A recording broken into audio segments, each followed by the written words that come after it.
സ്തോത്രം. നമുക്ക് പ്രാർത്ഥിക്കാം. പരിശുദ്ധ തിരുനാമത്തെ സ്വർഗീയ പിതാവേ, തിരുനാമത്തെ വാഴ്ത്തുന്ന സ്തുതിക്കുന്നു. നിന്റെ ഏറിയ കൃപകൾക്കും സ്നേഹത്തിനുമായ സ്തോത്രം. വിശ്വസ്തനായിരിക്കുന്ന നിനക്കായ സ്തോത്രം കർത്താവേ. ഞങ്ങളുടെ ബലഹീനതകളും ഇതൊക്കെയും നിന്റെ കൃപ കൊണ്ട് കവിഞ്ഞ് പുനരുദ്ധാന ശക്തിയാൽ നിന്റെ അവകാശത്തെ ദിനം പ്രതി നടത്തുന്ന കൃപയ്ക്കായ സ്തോത്രം. ഞങ്ങളുടെ നീതി പ്രവൃത്തിയല്ല, ക്രൂശിൽ ഞങ്ങൾക്ക് വേണ്ടി നിവർത്തിച്ച നീതിയാൽ മാത്രം നീ ഞങ്ങൾ ദിനം പ്രതി വെടിവെച്ച് ദിനം പ്രതിൻ്റെ മഹാശക്തിയെ കാക്കുന്ന കൃപയ്ക്കായ സ്തോത്രം. യഹോവയുടെ സിംഹാസനം സ്വർഗത്തിലേക്ക് സ്ഥിരമായിരിക്കുന്നു. അവൻ്റെ രാജ്യത്തെ സകലത്വയും ഭരിക്കുന്നവരെ തക്കവണ്ണം ദുഷ്ടാത്മസേനകളുടെ രാജ്യത്തെ പ്രവൃത്തികളെ, ദുഷ്ടൻ്റെ രാജ്യത്തിൻ്റെ പ്രവൃത്തികളുടെ മേൽ കർത്താവ് നിന്റെ പ്രാശ്ചിത്വം ഉയർന്നിരിക്കട്ടെ എന്ന് പ്രാർത്ഥിക്കുന്നു. നിന്റെ ആവാസത്തെ കൂട്ടിവരുത്ത കൃപയ്ക്കായ സ്തോത്രം. ഇപ്പോൾ വചനം കേൾക്കുവാൻ കർത്താവ് ഞങ്ങളെ സഹായിച്ചാട്ടെ. നീ ഞങ്ങളുടെ മധ്യത്തോട് പെടുമാറാണ്. നിന്റെ പുനരുദ്ധാന ശക്തിയെ ഞങ്ങൾക്ക് വേണ്ടി പ്രാണത്യാഗം ചെയ്ത് ഞങ്ങളുടെ നീതീകരണത്തിന് വേണ്ടി ഉയർത്തെഴുന്നേറ്റിരിക്കുന്ന നിന്നെ രുചിച്ചറിയുവാൻ കൃപ നൽകിയാട്ടെ. ഓൺലൈനിൽ കേൾക്കുന്നവരെ കർത്താവെ, യൂട്യൂബിൽ കേൾക്കുന്നവരെ കർത്താവിനെ ഗ്രഹിച്ചുകൊണ്ട് പ്രാർത്ഥിക്കുന്നു. ഈ പരിസരങ്ങളെ, ഈ ശബ്ദം കടന്നിരുന്ന പരിസരങ്ങളെ, വ്യക്തികൾ അവരുപയോഗിക്കുന്ന ഉപകരണങ്ങളെ, തലമുറകളെ, വസ്തുവകളെ നിന്റെ നാമത്തിൽ നിന്റെ പ്രാശ്ചിത്യമായിട്ട് സാങ്ക്ടിഫൈ ചെയ്യുന്നു. ഇസ്രായേലിൽ നിന്റെ നാമത്തെ ഞങ്ങൾ അനുഗ്രഹിച്ചുകൊണ്ട് പ്രാർത്ഥിക്കുന്നു. പ്രാർത്ഥന കേട്ടതിനായ സ്തോത്രം. യേശു ക്രിസ്തുവിൻ്റെ നാമത്തിൽ തന്നെ സ്തോത്രം. ദൈവനാമം മഹത്വപ്പെടുമാറാകട്ടെ. വീണ്ടും ഒരിക്കൽ കൂടെ ദൈവവചനമായിട്ട് നമുക്ക് കർത്താവിനോട് കൂടെ ഒരു കൂട്ടായ്മ നമുക്ക് നൽകിയതോർത്ത് നമുക്ക് ദൈവത്തെ സ്തുതിക്കാം. ദൈവസഭയും ക്രിസ്തുവുമായിട്ടുള്ള ബന്ധം എന്താണെന്നാണ് നമ്മൾ കഴിഞ്ഞ ചില മാസങ്ങളായിട്ട് തന്നെ പഠിച്ചുകൊണ്ടിരിക്കുന്ന വിഷയം. ഇതിപ്പോൾ 72-73 എപ്പിസോഡുകളായി. ചില എപ്പിസോഡുകൾ അത്ര സീരിയസ് അല്ലാത്ത യൂട്യൂബിൽ അപ്ലോഡ് ചെയ്തിട്ടില്ല. എന്നിരിക്കലും ഒട്ടുമിക്കവാറും കാര്യങ്ങളൊക്കെ അപ്ലോഡ് ചെയ്തിട്ടുണ്ട്. നമ്മൾ കഴിഞ്ഞ ദിവസങ്ങളൊക്കെ വളരെ സീരിയസ് ആയിട്ട് ചിന്തിച്ചുകൊണ്ടിരുന്ന വിഷയമായിരുന്നു ഒടുവിൽ കർത്താവിലും അവൻ്റെ അമിത ബലത്തിലും ശക്തിപ്പെടുവിനൊന്ന്. ഈ ഒരു വിഷയത്തെയാണ് നമുക്ക് കുറച്ച് ഡീറ്റെയിൽ ആയിട്ട് പഠിക്കേണ്ട ആവശ്യകത. അനേക പ്രസംഗങ്ങളും ഉപദേശങ്ങളും ഒക്കെ മറ്റും കേട്ട് ദൈവജനത്തിൻ്റെ ബുദ്ധിമണ്ഡലത്തിൽ ക്രിസ്തുവിനെക്കുറിച്ചുള്ള നോളേജ്, പരിജ്ഞാനം, അറിവ് നിറഞ്ഞിരിക്കുകയാണ്. പക്ഷേ ക്രിസ്തുവിന് വസിക്കാൻ ഇടം കിട്ടുന്നില്ല. അപ്പോൾ എങ്ങനെയാണ് കർത്താവിലും അവൻ്റെ അമിത ബലത്തിലും ശക്തിപ്പെടുന്നത് എന്നാണ് നമ്മൾ ഇനി ചിന്തിക്കാൻ പോകുന്നത്. പക്ഷേ 2 ആഴ്ചയായിട്ട് 3 ആഴ്ചയായിട്ട് നമ്മൾ ഈ വിഷയം ചിന്തിച്ചു. ക്രിസ്തുവിന് വസിക്കാൻ പറ്റാതെ വണ്ണം നമ്മളുള്ള കുറവ് എന്താണെന്നൊക്കെയും നമ്മൾ കർത്താവിൻ്റെ ആ സഭയെക്കുറിച്ചുള്ള കാഴ്ചപ്പാടിനെ കുറിച്ച് ഉത്തമഗീതത്തിൽ നമ്മൾ പഠിക്കുകയുണ്ടായിരുന്നു. സ്തോത്രം. എൻ്റെ സഹോദരി, എൻ്റെ കാന്ത, അടച്ചിരിക്കുന്ന തോട്ടം, കെട്ടി അടച്ചിരിക്കുന്ന തോട്ടം, അടച്ചിരിക്കുന്ന നീരുറവ്, മുദ്രയിട്ടിരിക്കുന്ന കിണർ. അതായത് യജമാനൻ്റെ പരിപാലനത്തിൽ മാത്രം കഴിയുന്ന, പുറമേ നിന്ന് യാതൊരു സ്രോതസ്സിൽ നിന്നും അല്പം പോലും സ്ട്രീം അതിനകത്ത് കടന്നു വരാതെ വേണം, അല്ലെങ്കിൽ മറ്റൊരുത്തിന് പോലും അതിനകത്ത് കടന്നു വരാതെ വേണം, കെട്ടി അടച്ചിരിക്കുന്ന ഒരു തോട്ടത്തെ പോലെയാണ് തൻ്റെ കാന്ത, അതെ തൻ്റെ ശരീരമാണ് സഭയെക്കുറിച്ചുള്ള ദൈവത്തിൻ്റെ കാഴ്ചപ്പാട്. പുതിയ നിയമസഭയ്ക്ക് വർഷങ്ങൾക്ക് മുമ്പാണ് ശലോമോനിൽ കൂടെ ഈ ഉത്തമഗീതങ്ങൾ രേഖപ്പെടുത്തിയിരിക്കുന്നത്. സ്തോത്രം. അതൊക്കെ നമ്മൾ ചിന്തിച്ചു. അതിനകത്ത് വ്യക്തിപരമായിട്ടും സഭയിലെ ശുശ്രൂഷകന്മാർക്ക് ഒക്കെ എന്തുമാത്രം ഉത്തരവാദിത്വമുണ്ട്, ഏതെല്ലാം വിധത്തിൽ കൂടെയൊക്കെയാണ് ഈ ശത്രു കടന്നു വരാൻ പോകുന്ന ചിന്തയാണ് അല്പമായിട്ട് ഇന്ന് നമ്മൾ ചിന്തിക്കാൻ ആഗ്രഹിക്കുന്നത്. ഇതെല്ലാം ശരിക്കും മനസ്സിലാക്കണമെങ്കിൽ വളരെ പരമാർത്ഥതയോടുകൂടൊരു സമർപ്പണം ആവശ്യമാണ്. നമ്മൾ ക്രിട്ടിസൈസ് ചെയ്യല്ല ചെയ്യുന്നത്, ആരെയും കുറ്റപ്പെടുത്തുകയല്ല. ദൈവത്തിൻ്റെ സഭയെക്കുറിച്ച് ദൈവത്തിന് നല്ല വ്യക്തമായ പ്ലാനുണ്ട്. ക്രിസ്തു തന്നെ തൻ്റെ പരസ്യ ജീവിതകാലത്ത് വളരെ വ്യക്തമായി പറഞ്ഞിരിക്കുന്നത്, ഞാൻ എൻ്റെ സഭയെ പണിയും. അൺകണ്ടീഷണായിട്ട് പറഞ്ഞിരിക്കുന്നൊരു പ്രൊഫസിയാണ്. നിങ്ങൾ ഇന്നത് ചെയ്താൽ ഞാൻ പണിയാമെന്നല്ല പറഞ്ഞിരിക്കുന്നത്. അനേക പ്രൊഫസികൾ കണ്ടീഷണൽ പ്രൊഫസികളുണ്ട്. പക്ഷേ ഇത് അൺകണ്ടീഷണായിട്ട് പറഞ്ഞിരിക്കുകയാണ്, ഞാൻ എൻ്റെ സഭയെ പണിയും. പാതാള ഗോപുരങ്ങൾ അതിനെ ചെയ്യിക്കുകയില്ല. ഇപ്പം പാതാള ഗോപുരങ്ങൾ ഏതെല്ലാം വിധത്തിൽ കൂടെ ഈ കെട്ടിയടച്ചിരിക്കുന്ന തോട്ടത്തിലേക്ക് കടക്കാൻ ശ്രമിച്ച് കടന്നാൽ അതിന് കാക്കേണ്ടവർ കാക്കാതെ, വ്യക്തിപരമായിട്ടോ കൂട്ടായ്മയായിട്ടോ സഭയായിട്ടോ കാക്കാതിരുന്നാൽ ഏതും തോട്ടത്തിൽ ശത്രു പ്രവേശിച്ചതുപോലെ പ്രവേശിക്കും. സംഭവിക്കുന്നതായിരിക്കും ആ തലമുറ തന്നെ ഒരു വ്യക്തിയുടെ അനുസരണക്കേടിൻ്റെ മക്കളെന്ന അവസ്ഥയിലേക്ക് പോകേണ്ടി വന്നു. ദൈവക്രോധം വസിക്കുന്ന തലമുറകളായി തീർന്നു. എന്നാൽ ദൈവം മനുഷ്യനോട് തന്റെ പദ്ധതിയിൽ നിന്ന് മാറുന്നില്ല. അവന് വീണ്ടെടുക്കുവാനുള്ള പദ്ധതികളാണ് 3:15 തുടങ്ങി ദൈവം ഡിക്ലെയർ ചെയ്യാൻ തുടങ്ങിയത്. സ്ത്രീയിൽ നിന്ന് ജനിക്കുന്നവൻ സാത്താന്റെ തലയെ തകർക്കും. ഇതെല്ലാം ഫസ്റ്റ് യോഹന്നാൻ ചാപ്റ്റർ 3:9 പറഞ്ഞിരിക്കുന്നത് പിശാചിന്റെ പ്രവൃത്തികൾ അഴിപ്പാനല്ലോ ദൈവപുത്രൻ വെളിപ്പെട്ടത്. അത് അഴിച്ചു. സ്വർഗത്തിലും ഭൂമിയിലും സകല അധികാരമുള്ളവനായി ഉയർത്തെഴുന്നേറ്റാണ് കർത്താവ് ഡിക്ലെയർ ചെയ്യുന്നത്. ആകയാൽ നിങ്ങൾ പുറപ്പെട്ട് പിതാവിന്റെയും പുത്രന്റെയും പരിശുദ്ധാത്മാവിന്റെ നാമത്തിൽ സ്നാനം കഴിപ്പിച്ചും ഞാൻ നിങ്ങളോട് കൽപ്പിച്ചതൊക്കെയും പ്രമാണിച്ച് നടക്കുമെന്നൊക്കെ ഉപദേശിച്ചുകൊണ്ട് സകല ജാതികളിൽ ശിഷ്യന്മാരാക്കുവിൻ. സ്തോത്രം. അപ്പൊ മനുഷ്യന്റെ കയ്യിൽ നിക്ഷിപ്തമായിരുന്ന അധികാരത്തെ പരീക്ഷ സമയത്ത് പിശാച് പിടിച്ചെടുത്തിരുത്തുമെങ്കിലും ദൈവപുത്രൻ അത് തിരിച്ചെടുത്തുകൊണ്ട് ദൈവസഭയ്ക്ക് ഇന്ന് തന്നിരിക്കുന്നത് ആത്മീയ അധികാരമാണ്, ഭൗതിക അധികാരങ്ങളല്ല. അതായത് ഭൗതിക അധികാരം സ്റ്റിൽ സേറ്റാന്റെ കയ്യിലാണ്. അത് വളരെ വ്യക്തമായിട്ട് കർത്താവ് തന്നെ പറഞ്ഞിട്ടുണ്ട്. സേറ്റാൻ ക്ലെയിം ചെയ്ത സമയത്ത്, തന്നെ പരീക്ഷിക്കുന്ന സമയത്ത് തിരിച്ച് കർത്താവ് പറയുന്നില്ല ഇതെല്ലാം എങ്കിൽ വരമേൽപ്പിച്ചിരിക്കുന്നു, ദൈവമല്ല കൊടുത്തത്, മനുഷ്യനാണ് കൊടുത്തത്. ഇതെല്ലാം തിരിച്ചെടുത്തുകൊണ്ട് ആത്മീയ അധികാരം സഭയ്ക്ക് തന്നിട്ട് പറയുകയാണ് എല്ലാ വാഴ്ചയ്ക്കും അധികാരത്തിനും ശക്തിക്കും കർത്തൃത്വത്തിനും ഈ ലോകത്തിൽ മാത്രമല്ല ഇനി വരുവാനുള്ളതിലും വിളിക്കപ്പെടുന്ന സകല നാമത്തിന് അത്യുന്നതയെ ക്രിസ്തുവിനെ ഉയർത്തിയതുപോലെ അവനോട് കൂടെ നമ്മെ ഉയർത്തിയിരിക്കുകയാണ്. എല്ലാ വാഴ്ചയ്ക്കും അധികാരത്തിനും ശക്തിക്കും കർത്തൃത്വത്തിനും ഇത് സകലത്തെയും അവനോടുകൂടെ തന്റെ സഭയ്ക്കിടെ കാൽ കീഴുമാക്കി വെച്ചിരിക്കുകയാണ്. എന്നിട്ടാണ് പല സകലത്തെ നിറയ്ക്കുന്നവന്റെ നിറവായിരിക്കുന്ന അവന്റെ ശരീരമാണ് സഭയ്ക്ക് കൊടുത്തിരിക്കുന്നത്. ഇതാണ് സഭയുടെ അധികാരം, ഇതാണ് സഭയ്ക്കുടെ ശക്തി. ഇത് പക്ഷേ ഇത് എക്സസൈസ് ചെയ്യണമെങ്കിൽ ഒടുവിൽ കർത്താവിലും അവന്റെ അമിത ബലത്തിലും ശക്തിപ്പെടണം. ഇത് ലഭിക്കുവാനുള്ള കാര്യങ്ങളാണ് നമ്മൾ കഴിഞ്ഞ ദിവസങ്ങളൊക്കെ ചിന്തിച്ചു തുടങ്ങിയത്. കൊളോസ്യർ 3:1 നമ്മൾ ചിന്തിച്ചു. ഭൂമിയിലുള്ളതല്ല ഉയരത്തിലുള്ളത് തന്നെ ക്രിസ്തു ദൈവത്തിന്റെ വലത്തു ഭാഗത്തിരിക്കുന്ന ഇടമായി എന്ന് പറഞ്ഞു കഴിഞ്ഞാൽ സകല ശത്രുക്കളും തൻ്റെ പാദപീഠമാകുവോളം കാത്തിരിക്കുന്നു. ദൈവസഭയുടെ ഡ്യൂട്ടിയാണ് ദൈവത്തിൻ്റെ അൾട്ടിമേറ്റ് പദ്ധതി, അതായത് താൻ വിശുദ്ധനായിരിക്കുന്ന പോലെ ഒരു കൂട്ടം ജനത്തെ വിശുദ്ധരാക്കി തൻ്റെ മുമ്പിൽ പ്രസന്റ് ചെയ്യുക. ഇതാണ് ക്രിസ്തുവിൻ്റെ ഡ്യൂട്ടി. ഇതാണ് ക്രിസ്തുവിനെ ചേർന്നിരിക്കുന്ന സഭയുടെ ഡ്യൂട്ടി. അതിനെതിരായി നിൽക്കുന്ന സകല ശത്രുക്കളെ കാൽ കീഴാക്കുവോളം അതാണ് ദൈവത്തിൻ്റെ വലത്തു ഭാഗത്തിരിക്കുന്ന ക്രിസ്തുവിൻ്റെ ഡ്യൂട്ടി. അത് നമ്മളിൽ കൂടെയാണ് പ്രവർത്തിക്കുന്നത്. അപ്പൊ അതിനിടയ്ക്ക് കെട്ടിയടച്ചിരിക്കുന്ന തോട്ടത്തിലേക്ക് പല വിധത്തിലും പൊളിറ്റിക്സിൽ കൂടെയോ മറ്റ് സോഷ്യൽ മീഡിയയിൽ കൂടെ ഏതെങ്കിലും വിധത്തിലൊക്കെ ശത്രു കടന്നു വരുമ്പോൾ എതിർക്കുവാനുള്ള നാച്ചുറൽ എബിലിറ്റിയും അതുപോലെ ഗ്രേഷ്യസ് എബിലിറ്റിയും നമുക്കൊണ്ട് പറ്റുന്നില്ലെങ്കിൽ കർത്താവേ ഇതിനെ എതിർത്തതിനുള്ള കൃപ എനിക്ക് ആവശ്യമാണ്. അപ്പൊ ഗ്രേഷ്യസ് എബിലിറ്റി, നമുക്ക് നാച്ചുറൽ എബിലിറ്റി ഉണ്ട്, കഴിവുകളുണ്ട് ഇല്ലേ? ഇതില്ലായിരുന്നെങ്കിൽ ദൈവം ആദാമിനോട് പറയില്ലായിരുന്നു തോട്ടത്തിൽ കാക്കണമെന്ന്. വേല ചെയ്യുവാനും കാക്കുവാനും അവിടെ വെച്ചിരിക്കുന്നത് അവന്റെ ഉത്തരവാദിത്തം. ഇതേപോലെ തന്നെ ഇന്ന് തോട്ടം നമ്മുടെ ഉള്ളിൽ തന്നെയാണ്, ദൈവം വസിക്കുന്നത് നമ്മുടെ ഉള്ളിൽ തന്നെയാണ്. ഇതിനെ സൂക്ഷിക്കേണ്ട ഉത്തരവാദിത്വം നമ്മുടേത് തന്നെയാണ്. നമ്മളൊരു മെഷീനല്ല, നമ്മളൊരു മോറൽ ഏജന്റാണ്, സ്വതന്ത്ര മനസ്സിൻ്റെ ഉടമകളാണ്. ഇതൊക്കെ വളരെ വ്യക്തമായിട്ട് നമ്മുടെ ഹൃദയത്തിൽ സൂക്ഷിച്ചിരിക്കണം. എന്നിട്ടാണ് നാം ചിന്തിക്കാൻ പോകുന്നത്. ഇനി എഫേസ്യ ലേഖനം 4-ാം അധ്യായത്തിന്റെ 14-15 വാക്യങ്ങൾ ഞാൻ മലയാളത്തിൽ ആദ്യം വായിക്കുന്നു.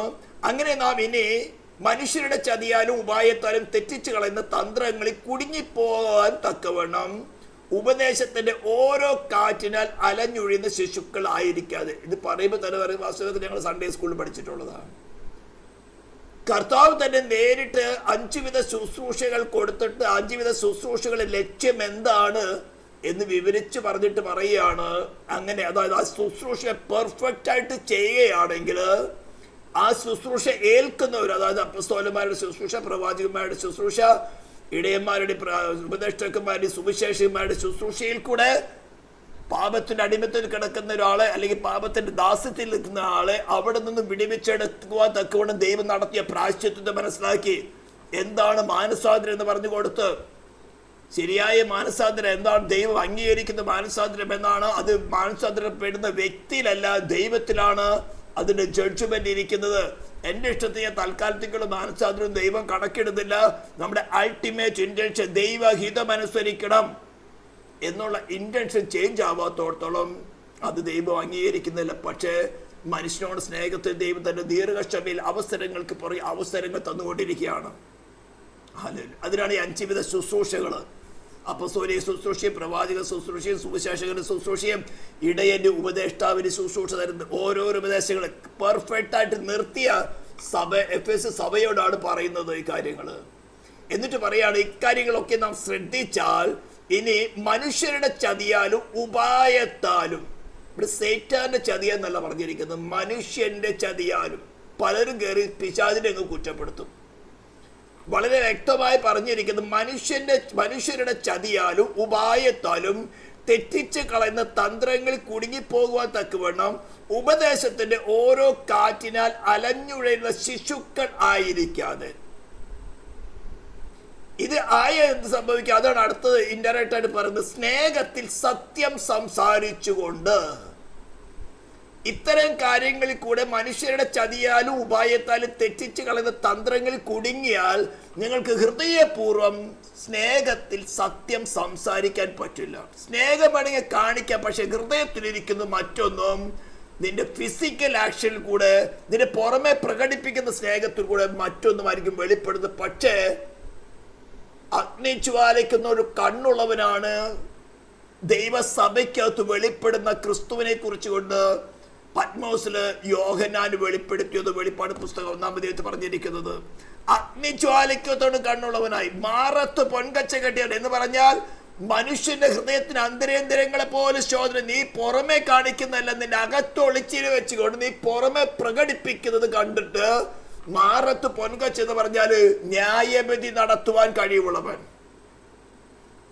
ഇതിനെ കണ്ടുകൊണ്ടാണ് പത്രോസ് പറയുന്നത്, ന്യായവിധി ദൈവസഭയിൽ ആരംഭിച്ചുവെങ്കിൽ പാപികളുടെയും സുവിശേഷം അനുസരിക്കാത്തവരുടെയും ഗതി എന്താകുന്നത്? 2000 വർഷം മുമ്പ് പത്രോസ് പറഞ്ഞു വെച്ചതാ. അപ്പൊ ദൈവസഭയ്ക്കകത്ത്, ക്രിസ്തുവിന്റെ ശരീരമാകുന്ന സഭയ്ക്കകത്ത് വെളിപ്പെടുന്ന ക്രിസ്തുവിനെയാണ് യോഹന്നാൻ വെളിപ്പെടുത്തിയിരിക്കുന്നത്. നിലയങ്കി ധരിച്ചവനായി എന്ന് പറഞ്ഞാൽ പാപമില്ലാത്തവനായി, യാതൊരു കുറവില്ലാത്തവനായി, മാറത്ത് പൊൻകച്ച കെട്ടിയവനായി, ഉലയിൽ ചുട്ടുപഴിപ്പിച്ച വെള്ളോട്ട് സദൃശ്യമുള്ള കാലുള്ളവനായി, സൂര്യ ശക്തിയോട് പ്രകാശിക്കുന്ന പോലെ മുഖമുള്ളവനായി, അഗ്നിജ്വാലയ്ക്കത്തോളം കണ്ണുള്ളവനായി. ഇവൻ വെളിപ്പെടുമ്പോൾ ഹൃദയ രഹസ്യങ്ങളെ മനസ്സിലാക്കിക്കൊണ്ട് ന്യായവിധി നടക്കും. ചിലപ്പോൾ മരണം സംഭവിക്കും. ഇത് അപ്പോസ്തല പ്രവൃത്തിയിൽ 5-ാം അധ്യായത്തില് സഫീറയും അനന്യാസിനെയും കാര്യം സംഭവിച്ചത്. അതാ പറഞ്ഞിരിക്കുന്നത്, ഉപദേശത്തിന്റെ മനുഷ്യരുടെ ചതിയാല്. സ്തോത്രം. We should no longer be children tossed to and fro and carried about with every wind of doctrine. ഇത് പല വിധത്തിലും ചിന്തിക്കേണ്ട ആവശ്യം. ഇവിടെ ഞാൻ അല്പമായിട്ട്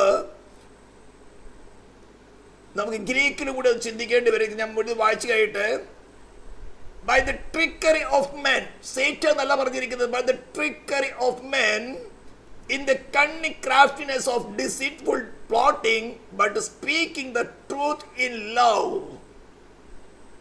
ഇത് വളരെ വ്യക്തമായിട്ട് എന്താ, ഒടുവിൽ കർത്താവിലും അവന്റെ അമിത ബലത്തിന് ശക്തിപ്പെടുവാൻ വേണ്ടിയിട്ടാണ് പറഞ്ഞിരിക്കുന്നത്.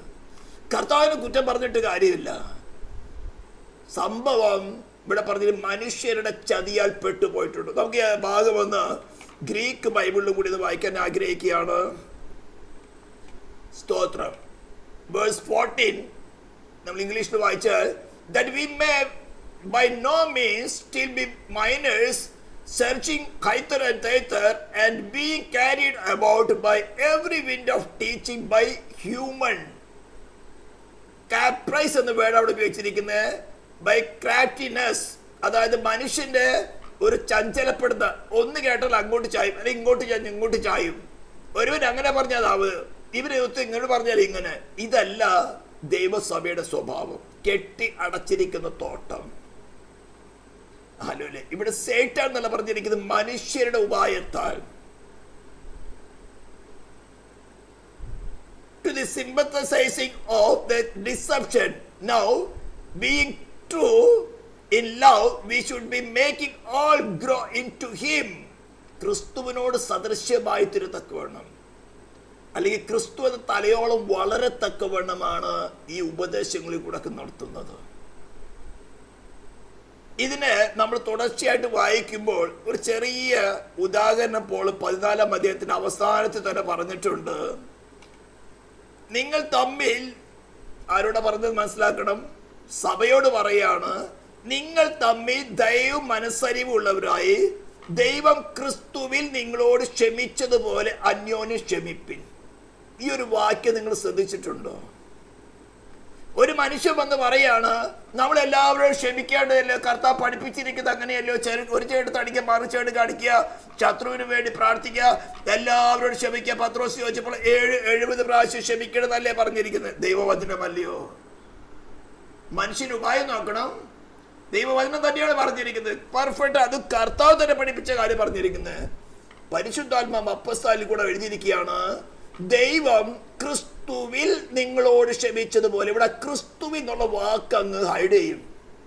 ഞാൻ മാസങ്ങളായി വർഷങ്ങളായിട്ട് വീണ്ടും വീണ്ടും റിപ്പീറ്റ് ചെയ്യുന്നത്, ക്രിസ്തുവിൽ അല്ലാതെ ദൈവത്തിന് പാപം ക്ഷമിക്കുവാൻ സാധ്യമല്ല. ക്രിസ്തുവിൽ ആയിരിക്കുന്ന ദൈവസഭയിൽ, ക്രിസ്തുവിന്റെ ശരീരമാകുന്ന സഭയിലായിരിക്കുന്ന ഒരു വ്യക്തിക്കും ദൈവത്തിന്റെ അതേ സ്വഭാവമാണുള്ളത്. ഡിവൈൻ ലോയ്ക്ക് മാറ്റമില്ല. ദൈവം ക്രിസ്തുവിലാണ് ക്ഷമിക്കുന്നത്. ക്രിസ്തുവിലല്ലാതെ പാപക്ഷമയില്ല.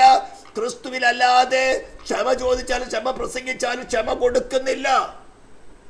ഞാനിത് അനേക പ്രാവശ്യങ്ങൾ മനസ്സിലാക്കിയിട്ടാണ് ഉപദേശിക്കുന്നത്. ദൈവം ക്രിസ്തുവിലാണ് ക്ഷമിക്കുന്നത്. പ്രായശ്ചിത്തം, അത് ക്രിസ്തുവിൽ എന്ന് പറഞ്ഞാൽ പ്രായശ്ചിത്തം, പാപത്തിന് ശിക്ഷ കൊടുക്കാതെ ദൈവത്തിന് പാപക്ഷമ നടത്തുവാൻ സാധ്യമല്ല. നടത്തിയ അവന്റെ വാക്കിൽ തന്നെ അവൻ മാറ്റം വരുത്തുകയാണ്. ഞാൻ എന്റെ നിയമത്തിന് ഭേദഗതി വരുത്തുകയില്ല. ഞാൻ പല പ്രാവശ്യം പറഞ്ഞിട്ടുള്ളതാണ്. 89 സങ്കീർത്തനം 34 വാക്യം. ഭേദഗതി വരുത്തിയാൽ പിന്നെ അവൻ ദൈവമല്ല. പലരുടെ ചിന്താഗതിയില് ദൈവം സ്വേച്ഛാധികാരിയാണെന്നാണ്. തന്റെ നിയമം, തന്റെ ഇഷ്ടം പോലെ താൻ എന്തും ചെയ്യും, ആർക്ക് ചോദ്യം ചെയ്യാം. നോ, ദൈവം അങ്ങനെയല്ല. ദൈവത്തിന്റെ ഹൃദയത്തിൽ ഒരു ലോ ഉണ്ട്. അതേ ലോ തന്നെയാണ് നമ്മുടെ ഹൃദയത്തിൽ എഴുതിയിരിക്കുന്നത്. അവന്റെ മനസാക്ഷിയെ വഞ്ചിച്ചുകൊണ്ട് അവന്റെ വായിന്ന് പുറപ്പെട്ട ഒരു വചനത്തെ എഗൻസ്റ്റ് ആയിട്ട് അവന് പറയാൻ ചെയ്യാൻ സാധ്യമല്ല. എന്നാൽ അങ്ങനെ ഈ ലോകത്തിൽ കാണും, പല വിഷയങ്ങളും കാണും. അധർമ്മം പെരുകിയ ഒരു കാലഘട്ടത്തിൽ നമ്മളായിരിക്കുന്നത്. അധർമ്മം പെരുകിയിരിക്കുന്ന കാലഘട്ടത്തിൽ. അതുകൊണ്ടാണ് കർത്താവ് തന്നെ പറഞ്ഞത്, അധർമ്മം പെരുകുന്നത് കൊണ്ട് പലരുടെ സ്നേഹം തണുത്തു പോകും. ഇവിടേക്ക് വിശ്വാസത്തിന്റെ വീരന്മാരായിട്ട് വിശ്വാസം ഒരിക്കലായിട്ട് ലഭിക്കുന്നതാണ്. അതുകൊണ്ട് വിശ്വാസം നഷ്ടപ്പെട്ടു പോകാതെ വേണം. വചനം വളരെ വ്യക്തമായി ഉപദേശത്തിൽ കൂടെ കാറ്റിന് അങ്ങോട്ടും ഇങ്ങോട്ടും ആടി ഉലഞ്ഞ് നിന്റെ രക്ഷ നഷ്ടപ്പെടുത്തി കളയാനിടയാകരുത്. മനുഷ്യരുടെ ചതിയാണെന്ന് നോക്കണം. ഇവിടെ ക്രിസ്തുവിൽ എന്നുള്ള വാക്കുകൾ പറഞ്ഞു, നിങ്ങൾ തമ്മിൽ തമ്മിൽ ദയവും മനസ്സല്ലേ. ആരോടെ പറയുന്നത്? ചർച്ചിനകത്ത് വിത്തിൻ ദ ബോഡി. ഇതിനായി പറയുന്നത് ദൈവം അല്ലെങ്കിൽ ഒടുവിൽ കർത്താവിലും അവന്റെ അമിത ബലത്തിൽ ശക്തി പ്രാപിക്കണമെങ്കിൽ വിത്തിൻ ദ ബോഡിയെ കുറിച്ച് പറയുകയാണ്. ഇത് പൊതുവാളുടെ ആൾക്കാർക്കുള്ള ഉപദേശമല്ല. എന്നാൽ പുറമെയുള്ള ആൾക്കാർ നമ്മളോട് തെറ്റ് ചെയ്ത് അവര് ചേട്ട് തടിക്കാനോട് പറഞ്ഞ് അല്ല, കർത്താവ് വിട്ടു കൊടുക്കുക. നീ അത് കയ്പ് വെക്കണ്ട, ഉള്ളിൽ വെക്കണ്ട. കർത്താവെ, നീ എന്നെ വിലയ്ക്ക് വാങ്ങുന്നത്, നീ എന്നെ വിലയ്ക്ക് വാങ്ങിയിരിക്കുന്നത്, പ്രതികാരം നിനക്കുള്ളതാണ്. ഞാൻ നിന്റെ പൈതല്, ദൈവ കുടുംബത്തിൽ ജനിച്ചത്. നിന്റെ സ്വഭാവം തന്നെയാണ് എന്നിൽ വരേണ്ടത്. സ്തോത്രം. ഞാൻ പലപ്പോഴും പറയാറുണ്ട്, യേശു ക്രിസ്തു ഭൂമിയിലായിരുന്ന സമയത്ത് ഏത് മഹാപുരുഷന്മാരുടെ തോളിലെ കൈയിട്ട് നടന്നത്? ഏത് പരീക്ഷന്മാരുടെ തോളിലെ കൈയിട്ട് നടന്നത്? മത്തായി സുവിശേഷം 23 അധ്യായം ഒന്ന് വായിച്ചു നോക്കണം. അപ്പസ്തലനായ പൗലോസ്, ഇത് എഴുതിയ അപ്പസ്തലനായ പൗലോസ് ഏത് പരീക്ഷന്മാരുടെ തോളിലെ കൈയിട്ട് നടന്നത്? അല്ല, തന്നെ ഉപദ്രവിച്ച് ഓടിച്ചിട്ട് അടിക്കായിരുന്നു. അപ്പസ്തോല പ്രവൃത്തി 14, 15, 16, 17, 18 അധ്യായം വരെ വായിച്ചു കഴിഞ്ഞാൽ എവിടെ പോകുന്ന അസൂയാലുക്കളായ യഹൂദന്മാര് കടന്നു വന്ന് അവിടെയുള്ള ജാതികളെയും ജനത്തെയും ഇളക്കിക്കൊണ്ട് പട്ടി ഓടിക്കുന്ന പോലിട്ട് അടിച്ചായിരുന്നു. പൗലോസ് അവരോടൊന്ന് സ്നേഹബന്ധത്തിലായിരുന്ന പോലെയോ? സഹോദരന്മാർ, നമ്മളൊരു കുടുംബക്കാരല്ലയോ? ഞാനും ബെന്യാമീൻ ഗോത്രക്കാരന്, നീയും യഹൂദ ഗോത്രക്കാരന്, നമ്മുടെ പിതാവ് അബ്രഹാം തന്നെ അല്ലയോ എന്നൊക്കെ പറഞ്ഞങ്ങ് പ്രസംഗിച്ച് തോളി കേട്ടാൽ മതിയല്ലായിരുന്നു. അത് കർത്താവിനുള്ള പണിയാ. അടുത്ത സ്ഥലങ്ങളിലേക്ക് ഓടിച്ചു. അതുകൊണ്ട് ദൈവം ക്രിസ്തുവിലാണ് നമ്മളോട് ക്ഷമിച്ചത്. ചർച്ചിനകത്ത് ഇറ്റ് ഈസ് യുവർ ഡ്യൂട്ടി. ക്രിസ്തുവിൽ ദൈവം നിന്നോട് ക്ഷമിച്ചതുപോലെ അൺകണ്ടീഷണലാണ്. You must forgive to your brother sister. ക്രിസ്തുവിലായിരിക്കുന്ന ശരീരത്തിന് അവയവങ്ങളോട് ഹൃദയപൂർവം ക്ഷമിക്കുക. അപ്പോഴാണ് ഈ ഒടുവിൽ കർത്താവിലും അമിത ബലത്തിലും. ഇത് അനേക കണ്ടീഷനുള്ള ഒരു കണ്ടീഷനാണ് കേട്ടോ. ഇതല്ലാതെ മറ്റൊരു മനുഷ്യന് ഉപദേശം കേട്ടുകൊണ്ട് നീ മറ്റുള്ളവരെ ദൈവം ക്ഷമിക്കാത്തവരോട് കെട്ടിപ്പിടിക്കാൻ പോയാ അവന്റെ പാപത്തിന്റെ കറ കൂടെ നീ പറ്റും. അവസാനം നിന്റെ രക്ഷ നഷ്ടപ്പെടും. ശത്രുവിന് വലിയ ഉപായത്തോടെ അവിടെ പറഞ്ഞത് മനുഷ്യരുടെ ചതിയാൽ ഉപായത്താലും തെറ്റിച്ച് കളഞ്ഞ ഉപദേശങ്ങൾ കൊണ്ടുവരിക. അതുപോലെ ശിശുക്കളായി നിൽക്കാനല്ല വർത്തിച്ചിരിക്കുന്നത്, അടിസ്ഥാനപ്പെട്ടവരായി. അതിനായി 5 വിധ ശുശ്രൂഷകൾ തന്നിരിക്കുന്നത്. ഇന്നിപ്പോൾ അപ്പസ്തോലിക ശുശ്രൂഷ ശ്രേഷ്ഠത നടക്കുന്നില്ല, എന്നാലും ഉണ്ട്. കർത്താവ് വരുമ്പോഴും ഈ ശുശ്രൂഷകൾ ഒന്നും തന്നെ മാറിപ്പോയിട്ടില്ല. പലരും പറയും അതൊക്കെ മാറിപ്പോയി, അപ്പസ്തോലന്മാരില്ല, പ്രവാചകന്മാരില്ല. അതൊക്കെ പറയുന്നവർ പറയട്ടെ. നമ്മുടെ വ്യക്തിപരമായ രക്ഷ നടക്കുന്നതിന് നമുക്ക് വേണ്ടത് ഉയർത്തെന്നിട്ട് ക്രിസ്തു നമ്മളിൽ വസിക്കുകയും നാം അവനെ വസിക്കുകയും ചെയ്യണം. Then you will be okay, you will be all right.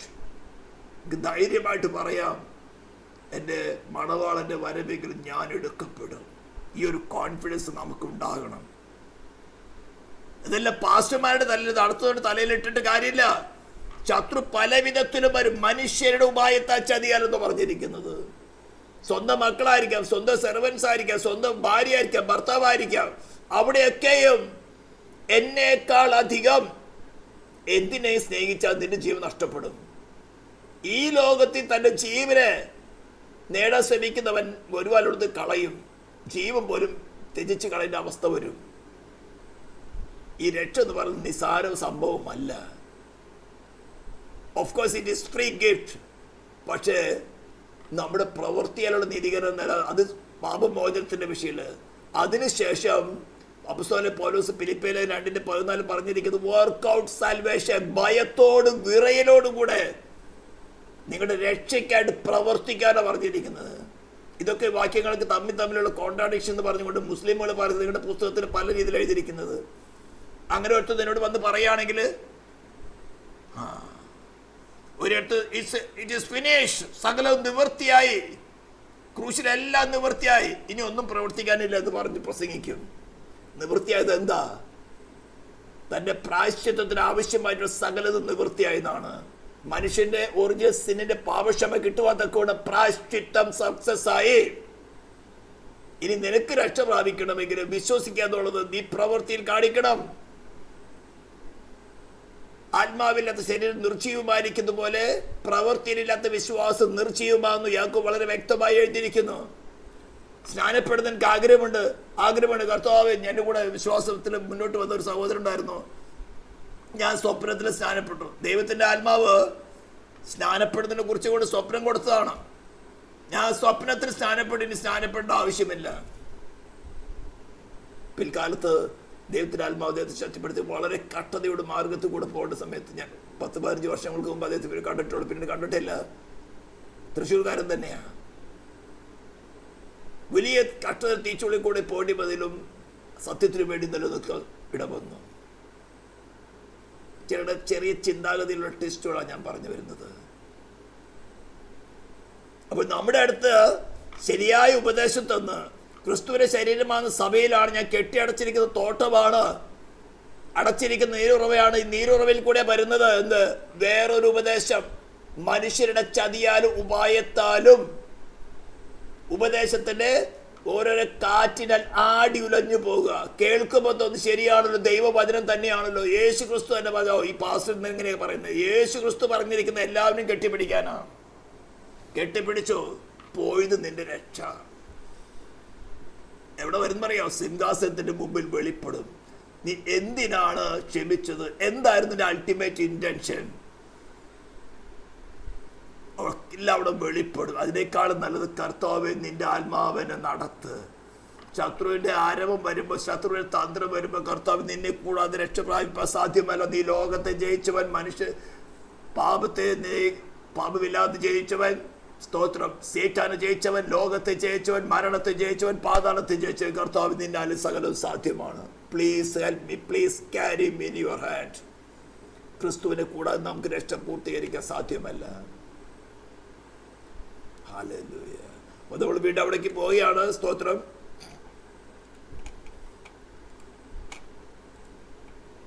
അങ്ങനെ നാം ഇനി മനുഷ്യരുടെ ചതിയാലും ഉപായത്താലും തെറ്റിച്ചു കളയുന്ന തന്ത്രങ്ങളിൽ കുടുങ്ങിപ്പോകുവാൻ തക്കവണ്ണം ഉപദേശത്തിന്റെ ഓരോ കാറ്റിനാൽ ആടി ഉലയുന്ന ശിശുക്കളായിരിക്കരുത്. അടുത്ത വാക്യമാണ്. അങ്ങനെ ആയിക്കഴിഞ്ഞാൽ നീ പുറമെ കാണിക്കുന്നതായിരിക്കില്ല നിന്റെ അകത്തിരിക്കുന്ന സ്നേഹം. സ്നേഹത്തിൽ സത്യം സംസാരിച്ചുകൊണ്ട് നിന്റെ ഓരോ വാക്കുകളും ഹൃദയത്തിലുള്ളതായിരിക്കണം പുറത്തു വരുന്നത്. നിനക്കൊരു കാര്യം പറയണം, ഓപ്പണായിട്ട് പറയുക, എനിക്ക് ഈ കാര്യം അംഗീകരിക്കാൻ പറ്റുന്നില്ല, ഈ ഒരു ഉപദേശത്തെ ഈ ഒരു കാര്യം എനിക്ക് അംഗീകരിക്കാൻ പറ്റുന്നില്ല, എനിക്ക് ഇതിൻ്റെ ഡീപ്പ് നോളജ് വേണം, എനിക്ക് കുറച്ചും കൂടി ആഴത്തെ മനസ്സിലാക്കണം, എന്താ കാര്യം പാസ്റ്റർ ഈ കാര്യം പറഞ്ഞിരിക്കുന്നത്. ഫോർ എക്സാമ്പിൾ, ദൈവം പാപം ക്ഷമിക്കുന്നില്ല എന്ന് പറഞ്ഞാൽ തന്നെ എല്ലാവർക്കും സംശയമുള്ളതാണ്. ഓപ്പണായിട്ട് ചോദിക്കുക, എന്തുകൊണ്ടാണ് അങ്ങനെ പറയുന്നത്?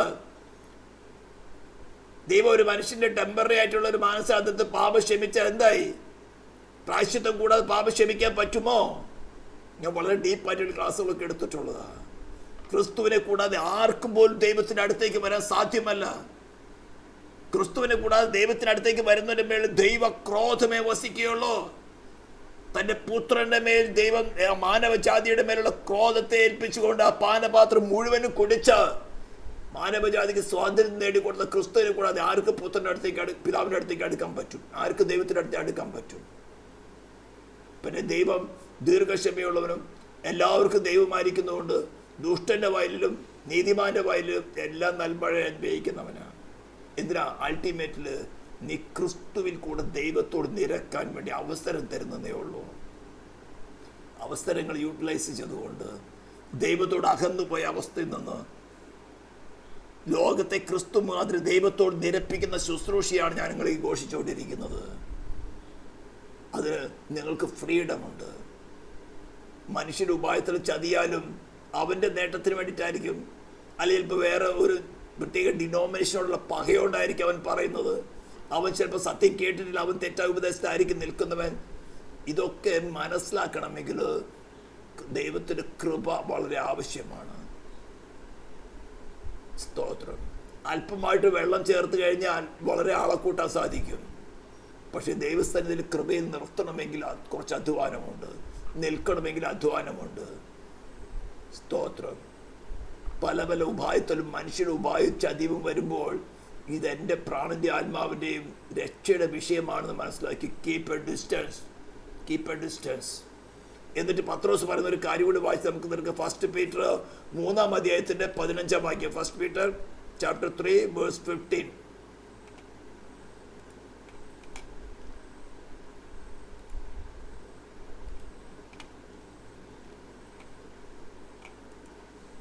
ഇങ്ങനെ മനുഷ്യന്റെ ഉപായത്താലും ചതിയാലും ആര് തന്നെ നിങ്ങളുടെ അടുത്ത് വന്നാലും നിങ്ങളിലുള്ള പ്രത്യാശയെക്കുറിച്ച് ന്യായം ചോദിക്കുന്ന ഏവരോടും, whoever it may be, pastor ആയിക്കോട്ടെ, സെൻട്രൽ പാസ്റ്റർ ആയിക്കോട്ടെ, മകനായിട്ട്, മകളായിട്ട്, ഭാര്യയായിട്ട്, ഭർത്താവായിക്കോട്ടെ, ആരെങ്കിലും ആയിക്കോട്ടെ, നിങ്ങളിലുള്ള പ്രത്യാശ ഇതിലാണ് ആദ്യം ഉറക്കേണ്ടത്. ഞാൻ ക്രിസ്തു മുഖാന്തരം രക്ഷ പ്രാപിക്കും, ഞാൻ ക്രിസ്തു മുഖാന്തരം ദൈവത്തോട് നിരപ്പ് പ്രാപിച്ചു, ഞാൻ ഉയർത്തെഴുന്നേറ്റാണ് ക്രിസ്തുവിനാണ് എൻ്റെ ഹൃദയം സ്വീകരിച്ചിരിക്കുന്നത്, ഞാൻ ക്രിസ്തുവിൽ വസിച്ചാൽ മാത്രമേ എൻ്റെ രക്ഷ നടക്കുകയുള്ളൂ, എനിക്ക് രക്ഷയ്ക്ക് വേണ്ടി പ്രവർത്തിയുടെ ആവശ്യകതയുണ്ട്. സ്തോത്രം. നിന്റെ ഘട്ടങ്ങളൊക്കെ ഞാൻ പഠിച്ചത് ഹൃദയത്തിൽ വെച്ചിട്ട് നിങ്ങളുള്ള പ്രത്യാശയെക്കുറിച്ച് ന്യായം ചോദിക്കുന്ന ഏവനോടും, but sanctify the Lord God in your hearts and be ready always to give an answer. ഒഴിഞ്ഞു മാറുകയും വേണ്ട, വക്കാലത്തിനും പോകണ്ട. ഏവനോട് സൗമ്യതയോടും ഭയഭക്തിയും പൂണ്ട് പ്രതിവാദം പറയുവാൻ എപ്പോഴും ഒരുങ്ങിയിരിക്കുക. Answer to every man that asks you a reason of the hope that is in you. നിനക്ക് എന്താ, നിനക്ക് വിശ്വസിച്ച് നിനക്ക് ഏർപ്പാട് ഇതൊക്കെ ആചരിച്ച് നിനക്ക് എന്താ കിട്ടാൻ പോകുന്നേ? എല്ലാവരും സ്വർഗത്തിൽ പോവുകയില്ലോ? ഒരു മിന്നുമാലിട്ട് എന്താ കുഴപ്പമുള്ളത്? ഒരു അല്പം മീഞ്ഞു കുടിച്ചോണ്ട് എന്താ കുഴപ്പമുള്ളത്? പൗലോസ് തന്നെ തിമോഥെയോസിന് എഴുതിയിട്ടില്ലയോ? ആ യേശു ക്രിസ്തുവിന്റെ മാതൃക കാണിച്ചിട്ടില്ലയോ? നല്ല ഒന്നാം തരം റമ്മ ഉണ്ടാക്കി കൊടുത്തത് കാനായിലെ കല്യാണത്തിന്. ഹല്ലേലൂയ. ഇതൊക്കെയായിട്ട് നിന്റെ അടുത്ത് വരുമ്പോൾ മനുഷ്യന്റെ ഉപായം ചതിയാണെന്ന് മനസ്സിലാക്കുക. അപ്പൊ നീ വെറുതെ ഒഴിഞ്ഞു പോയിട്ട് കാര്യമില്ല. നിന്നുള്ള പ്രത്യാശയെക്കുറിച്ച്, എന്തുകൊണ്ട് ജഡത്തെ അനുസരിച്ച് നടക്കുന്നവൻ മരിക്കും നിശ്ചയം. വേറെ വേണ്ട. നീ കള്ളു കുടിക്കോ, വീഞ്ഞു കുടിക്കോ, മിന്നുമാല ഇടുകയോ, എന്ത് ചെയ്യോ, നീ അത് നിന്റെ ജഡത്തെയാണ് അനുസരിക്കുന്നെങ്കിൽ നീ മരിക്കും നിശ്ചയം. ഇതകത്ത് കൊണ്ട് നടക്കുക. ഈ ജഡമെന്ന് പറഞ്ഞത് പുറമേയല്ല, നമ്മുടെ അകത്തുള്ള സാധനമാണ്. ഇതിനെയാണോ അനുസരിക്കുന്നത്? നിന്റെ മോഹത്തിനാണോ നീ അത് നിവർത്തിക്കുന്നത്? You shall surely die. വേറെ ഓർഗ്യുമെന്റിലൊന്നും പോകണ്ട. അപ്പോൾ എന്നാൽ എല്ലാവരും സ്വർഗത്തിൽ പോകും, നിങ്ങൾ മാത്രം സ്വർഗത്തിൽ പോകുള്ളൂ. യെസ്, തർപ്പിച്ച് പറയണം.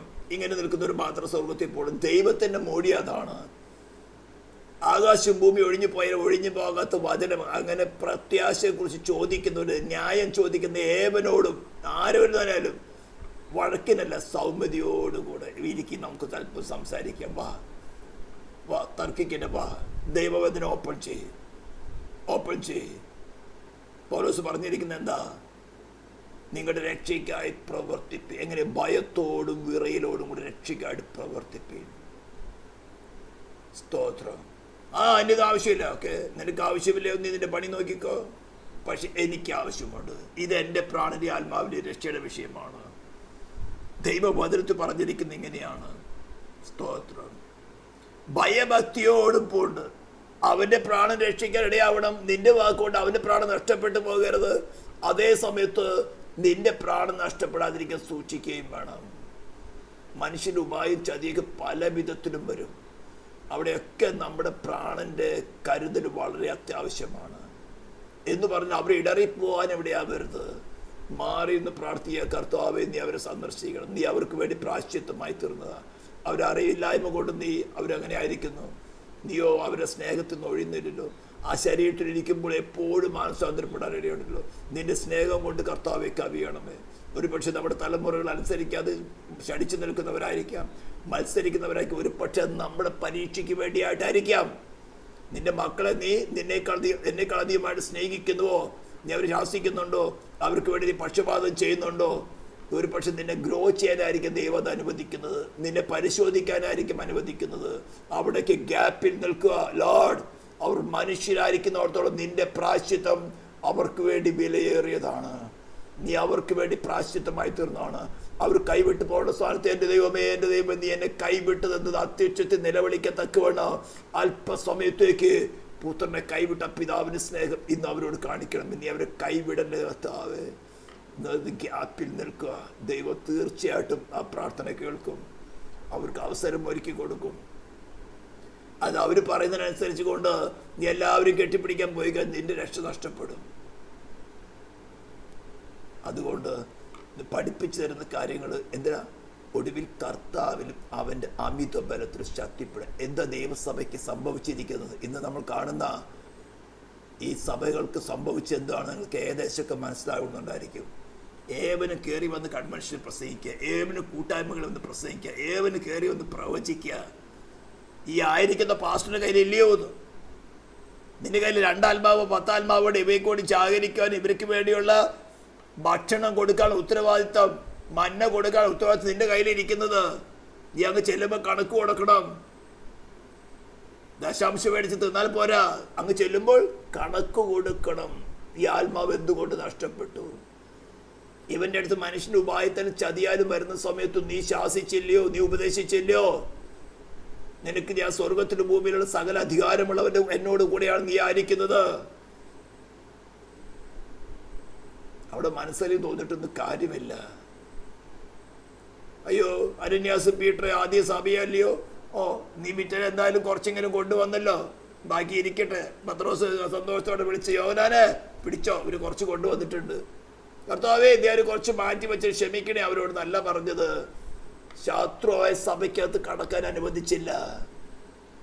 അപ്പം നുറുക്കുമ്പോൾ പറയുന്നത് എന്താ? ഞങ്ങൾ അനുഗ്രഹിക്കുന്ന ഈ അനുഗ്രഹപാത്രം നിന്റെ ശരീരത്തിന്റെ കൂട്ടായ്മ ഈ അപ്പം ഒന്നായിരിക്കുന്ന പോലെ ഇതിന്ന് ഭക്ഷിക്കുന്ന ഞങ്ങൾ എല്ലാവരും ഒന്നാ. കള്ളവുമായിട്ട് വ്യഭിചാരമായിട്ട് 1 Corinthians chapter 6 പറഞ്ഞിരിക്കുന്നത്, ശരീരം വ്യഭിചാരിയോട് കൂടെ വ്യഭിചാരത്തിന് പോയാൽ ആ ശരീരം മൊത്തം ഡിഫൈൻ ആവുകയാണ് ചെയ്യുന്നത്.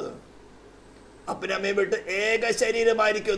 ഭാര്യ ഭർത്തൃ ബന്ധത്തെ കുറിച്ച് പറഞ്ഞിരിക്കുന്ന, ഭാര്യയോ ഭർത്താവോ സ്വന്തം ഭർത്താവിനെ അല്ലെങ്കിൽ ഭാര്യയെ വിട്ട് വേറൊരു പുരുഷനോട് സ്ത്രീ കൂടെ ശയിച്ചാൽ അവളുമായിട്ട് അവനുമായിട്ട് ഏക ശരീരം, വ്യഭിചാരിണിയുമായിട്ട് വ്യഭിചാരകനുമായിട്ട് ഏക ശരീരം. അതുമായിട്ട് സഭയെ വന്നിട്ട് പറയാണ്, ഞങ്ങൾ അനുഗ്രഹിക്കുന്ന അനുഗ്രഹ പാത്രം, നിന്റെ ശരീരത്തിന്റെ കൂട്ടായ്മ ഈ അപ്പം ഒന്നായിരിക്കുന്ന പോലെ ഈ വ്യഭിചാരി ഞാനും ഒന്നാ. ഇതാ ഡിക്ലെയർ ചെയ്യുന്നത്.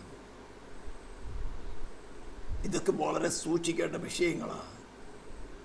പാസ്റ്റർമാരുടെ ഉത്തരവാദിത്വം ഓരോ വ്യക്തിയുടെ ഉത്തരവാദിത്വമാണ്.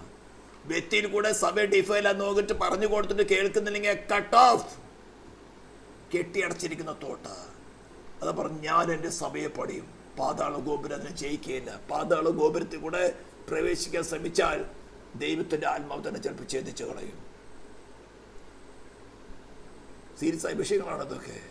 അതുകൊണ്ട് ഭയഭക്തിയോടെ, കർത്താവേ നീ എന്നെ പണിതെടുക്ക്, നിന്റെ മുമ്പിൽ ഞാൻ കെട്ടിയടച്ചിരിക്കുന്ന തോട്ടമാകട്ടെ, എന്നിൽ കൂടെ വേറൊരു നീറുറവ് വരല്ലേ കർത്താവ്. ആരും അറിഞ്ഞില്ലെങ്കിലും വേണ്ടി ഞാൻ മൂലയിൽ മാറിയിരുന്ന് പ്രാർത്ഥിച്ചോളാം. ആരും അറിഞ്ഞില്ലെങ്കിലും വേണ്ടില്ല കർത്താവേ, ആരും എന്നെ അറിഞ്ഞില്ലെങ്കിൽ വേണ്ടി, പക്ഷെ നീ എന്നെ കൈവിടല്ലേ. ഈ പ്രാർത്ഥന ആത്മാവിന് വേണ്ടി നീ കൊടുത്ത വില വലുതാ. Keep me up. എൻ്റെ വലം കൈ പിടിച്ച് നടത്തിയാട്ടെ.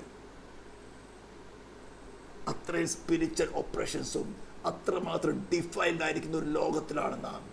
അധർമ്മം അത്രമാത്രം പെരുകിയിരിക്കുന്ന, ലോലെസ്നെസ് അത്രമാത്രം പെരുകിയിരിക്കുന്ന ഒരു ലോകത്തിലാണ് നാം. നമ്മുടെ തലമുറകൾ ഭവത്തിലായിരിക്കുന്നവർക്ക് അത്ര പ്രശ്നമില്ല. പബ്ലിക് സ്ഥലങ്ങളിൽ ഇടപെടുന്നവർക്ക്, നമ്മുടെ മക്കൾ കോളേജുകളിൽ അവിടെ ഇവിടെയൊക്കെ പഠിക്കുന്നിടത്ത് അധർമ്മം പെരുകിയിരിക്കുന്ന സ്ഥലങ്ങളാണ്, ലോലെസ്നെസ് പെരുകിയിരിക്കുന്ന സ്ഥലങ്ങളാണ്. കർത്താവേ നീ അവരിലേക്ക് നോക്കാതെ നിന്റെ പ്രായശ്ചിത്തത്തിലേക്ക് മാത്രം നോക്ക്. അവർക്ക് അവസരം കൊടുക്കുക കർത്താവേ. അവസരം കൊടുക്കുന്നത് പറയുമ്പോൾ അവൻ കൊടുത്ത വില അവനെ അറിയാം. അവിടെ നിന്നൊക്കെയും സാങ്ക്ടിഫൈ ചെയ്യാൻ അവന് സാധിക്കും. പ്രത്യാശ കൈവിടാതെ നമുക്ക് പ്രാർത്ഥിക്കാൻ. പരിശുദ്ധ നിത്യമാതയുമേ സ്വർഗീയ പിതാവേ, തിരുനാമത്തെ വാഴ്ത്തുന്നു. നിത്യമാഞ്ഞനെ ശാസ്ത്രീയം തലയ്ക്കുകയാണെന്ന് പറയുവാൻ കർത്താവേ, നിന്റെ ശാസ്ത്രങ്ങൾ ഞങ്ങൾക്ക് എപ്പോഴും അനുഗ്രഹത്തിൻ്റെ കാരണമായി തീരട്ടെ.